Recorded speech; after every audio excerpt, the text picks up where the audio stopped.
حامله شدن غزال عنایت اما از کی؟ آیا با واقعیت غزال عنایت همسر رجا رایش بوده است؟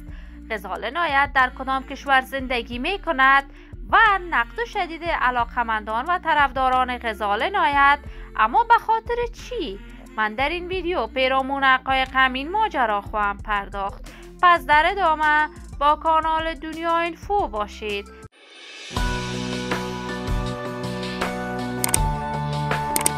سلام، شما را خوش آمدید میگم به یکی دیگر از ویدیوهای جذاب کانال من. برای عضو شدن با کانال دنیا اینفو علامت سابسکرایب را فشار دهید تا از ویدیوهای دیگر کانال من هم آگاه شوید. غزال عنایت هنرمند خوش صدا، خوش سیما و ناماشنای کشور است که نامش در میان هنرمندان جوان و تازه کار کشور گل کرده بود. غزال عنایت کارهای هنری خود را یک دهه قبل آغاز کرد و در آن زمان توانست با سرودن آهنگ‌های دوگانه با نظیر خارا به اوج شهرت هنری برسد.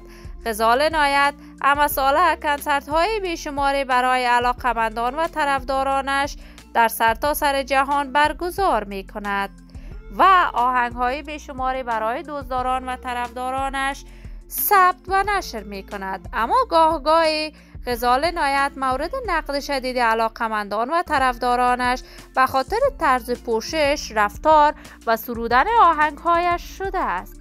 غزال عنایت در کشور ترکیه زندگی می‌کند اما در اصل تابعیت کشور کانادا را دارد. غزال نه تنها هنرمند خانواده‌اش است بلکه دو خواهرش هم از جمله هنرمندان محبوب و ناماشنای کشور بودند.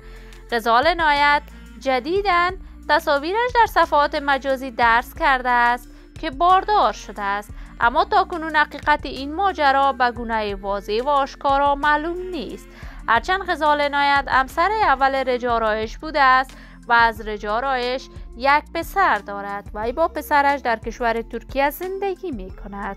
چند قبل رجا رایش به کشور استرالیا رفت، ولی هر کس خودش میداند و زندگی شخصیش. شما هم نظریاتتان را در بخش کامنت با من شریک بسازید. این ویدیو را با علاقمندان و دوستداران غزال عنایت به اشتراک بگذارید. اگر تا هنوز عضو کانال من نشدید پس برای دوست شدن با کانال دنیا اینفو علامت سابسکرایب را فشار دهید تا از ویدیوهای دیگر کانال من هم آگاه شوید.